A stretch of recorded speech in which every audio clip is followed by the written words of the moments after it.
Hi everyone, this is going to be the first episode of the vlog. Oh god, it's been a lot of stuff around here. Trying to get together to be on camera just for the sake of myself is weird. But in the last video, part of the stream, we were talking about xenogenders and neopronouns, and just used the example of colors. And for her, when she looks kind of, into that essential part of herself, she finds the Fae. Gender for me has been a really weird one over the years. Because I keep having to ask the question, okay, why don't I fit? In a lot of scenarios. Why don't I fit? As a kid, I never felt like a girl, but sure enough, I was in that box. I was in Girl Scouts. I hated Girl Scouts. I didn't feel like I didn't have a good troop. But also, just socially speaking, I didn't really ever feel like I fit in with the girls. But if I hung out with the boys as a kid, well, they didn't see me as a boy, so they treated me differently. They saw me as a girl. And so there was no, middle ground. And even as I got older, even as I learned about, queer ideas, okay? I was one of those kids, I didn't know what the fuck lesbian was until I was a teen, and somebody else said it. I'm going to get to Boy Scouts. You just hold on, okay? This is not going to be shitting on scouting era, but it might be. So, I'm going through my teenage years, though, and I learned about trans people, all right? And okay, trans makes sense. I've got a friend who's, playing with that, but it still didn't really make sense for me, though. Why not?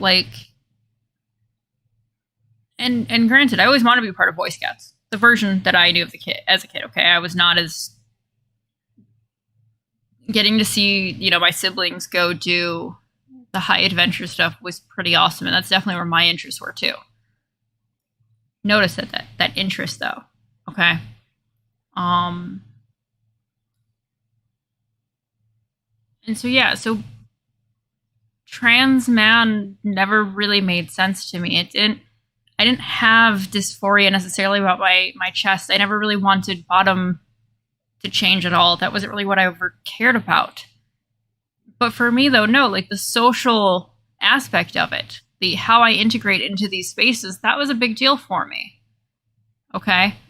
I've worked for both Boy Scouts and Girl Scouts. I worked summer camps quite a bit when I was a teen.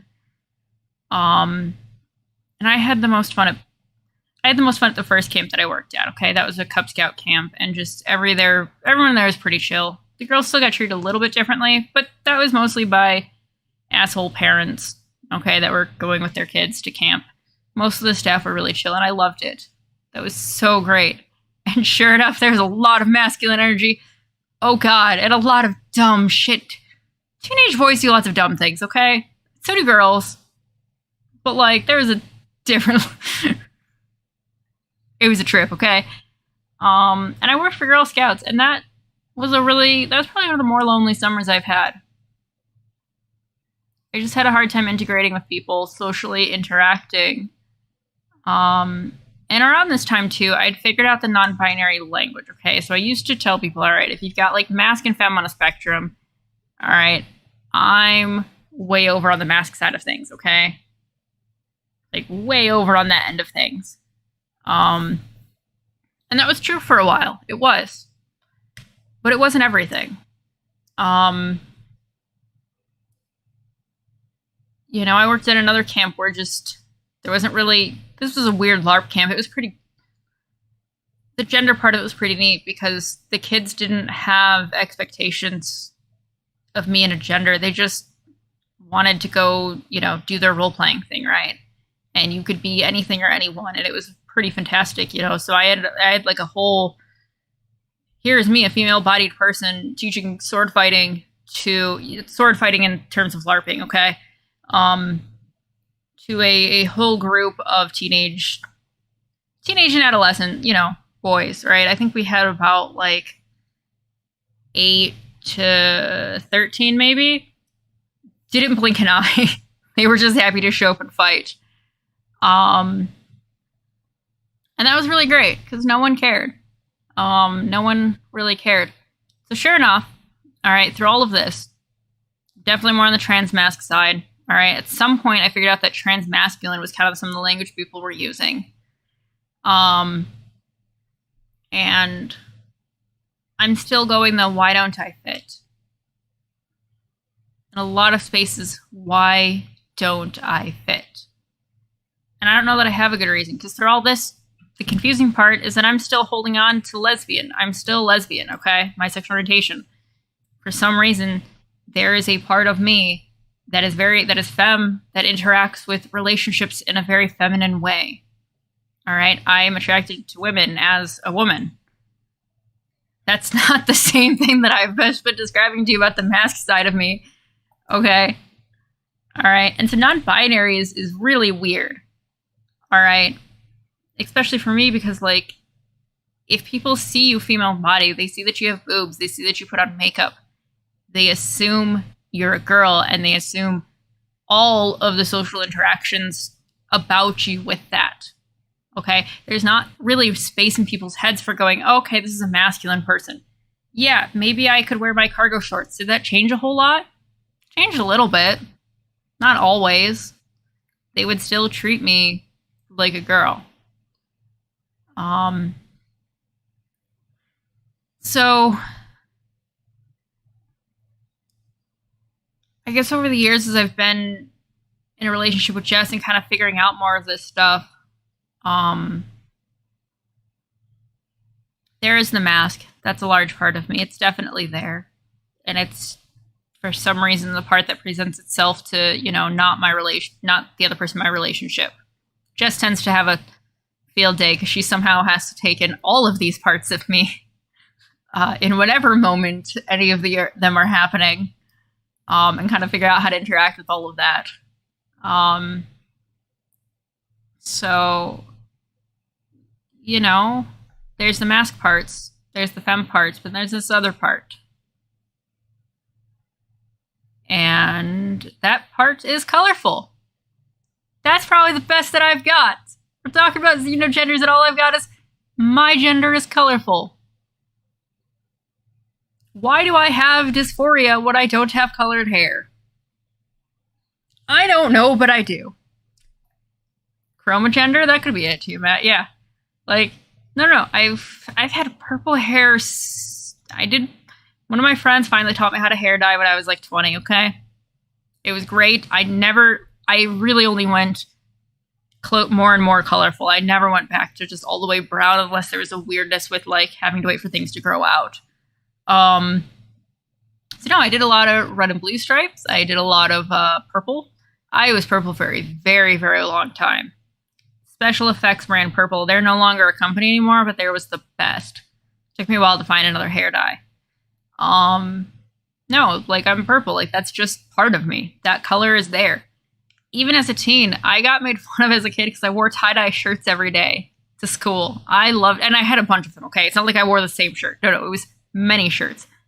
But I like color. I have always felt colorful. Like, that's when I feel down into me, like, there's kind of a bright, shining color. And that color could be a variety of things depending on what the moment is. My favorite thing in high school was to wear the bright-ass colorful skinny jeans. I hated skinny jeans, but I did it anyways, because how else do you get bright-ass blue pants and pink and teal and purple, especially purple and red and plaid? I don't fit them anymore, but, I wish I did. I wish I still had those colors. And there's that part of me that's always there. Even now, I'm doing watercolor, something that really isn't my natural strong suit. I've never really cared about, like, drawing and painting before. But COVID hit and I needed a new hobby.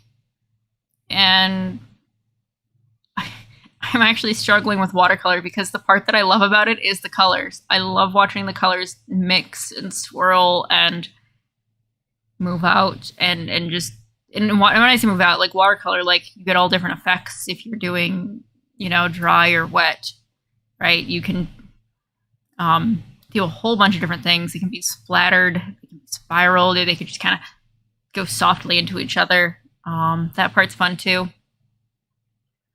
And so yeah, so I'm struggling with it because I have to go back and work on drawing skills if I want my art. You know, I need a good composition if I want my art pieces to look good.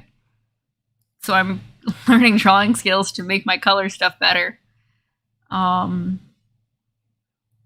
I don't really know why color's there. You know, even as I've been more on the mask side of the spectrum in the last couple of years, dysphoria has been coming up a lot more for the masculine side of things. That's another complicated bit that probably needs a video with interacting with PMDD, okay? But PMDD seems to push a lot of very intense female hormones on me because my body doesn't react well to those. And so I end up in a very, like,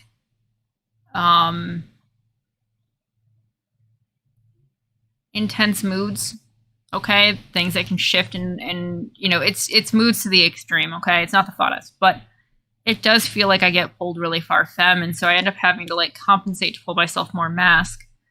But even so, the mask stuff presents itself with hair dye. You know, it was dark blue. I went from purple to dark blue. I went with dark green. I'm getting a little bit more light green right now. Yellow, and it's just bright. Have I ever considered a lava lamp art installation? I love lava lamps, okay? I do. I absolutely have one. It's on my nightstand. Alright, I loved the 70s and 80s, like, color things that you would see. I did like those things. I was going somewhere with this. Where was that space?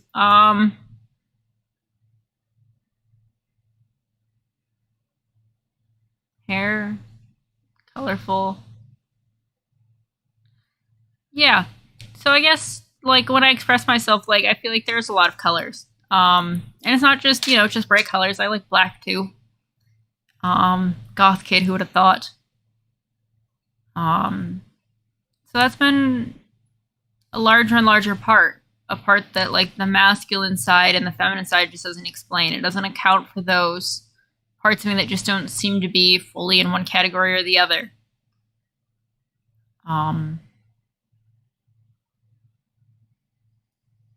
You know, even as I'm trying out different hormones, that's a side topic, but even as I'm trying out different hormones, I'm still finding that, like, the colors are what feel good to me. I don't know where I was going. The colors always feel like self-expression to me. And I did experiment with makeup a lot, and I still do. That part's really fun. I like it a lot. I actually pretty much, that's what I would do when I was depressed, is I would do makeup or use makeup to, like, color designs on me, because my thing with tattoos is I don't really like tattoos for me personally. I like to kind of have, like, a blank slate to keep working from on my skin, right? I like to keep doing new and new art for the moment. But I used to hide it from people, though. I wouldn't show them, because if they saw it, they would assume that I was doing something feminine for, you know, the sake of a girl, or as a woman, I was doing this thing. When no, it was just in that moment, these are the colors that I'm imagining myself right now. Okay? These are the colors that I am seeing right now. These are what I'm trying. These are what I'm playing with. And so I like using makeup in that way. But again, the world doesn't see it as gender neutral. They see it as femme. Even if a boy puts on makeup, they still see it as femme. And for me, that part's just, no, that's just me letting out a part of myself, letting me express, like, a big part of myself, you know, through face makeup. And those parts are really important to me, and I wish the rest of the world could see that more. I really do wish the rest of the world could kind of drop their fucking assumptions about what masculine and femme mean, because if you start asking cis people what masculine and feminine is, or what man and woman is, you start getting into a lot of people's interest, okay? Like, they like this type of thing, they like that type of thing, right? And an interest, I don't know if that's good enough for me to construct, like, an entire gender identity around. I guess people do, but it's not really me. That's not really all that's going on. So yeah. My gender is colorful. That's what I've got right now. That is the language for me right now. I'm a non-binary trans-masc person. Those words still work. There may not ever be the right word for me. And in those cases, the thing that I will do is use an and statement. I am non-binary, and I am trans-masc, and I am colorful. And I'm still lesbian. And being a lesbian also includes non-binary and trans people. Like, just full stop, it does. That's it. And if I need more words at some point, I will give another and. And I will have, you know, the best description for myself that I can that works in that moment. If this needs to shift, it will. If it doesn't, cool. Yeah. Welcome to my vlog, everybody. Hopefully I see more of you for more episodes.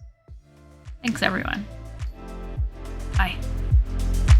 Hey, everybody. Thank you so much for watching.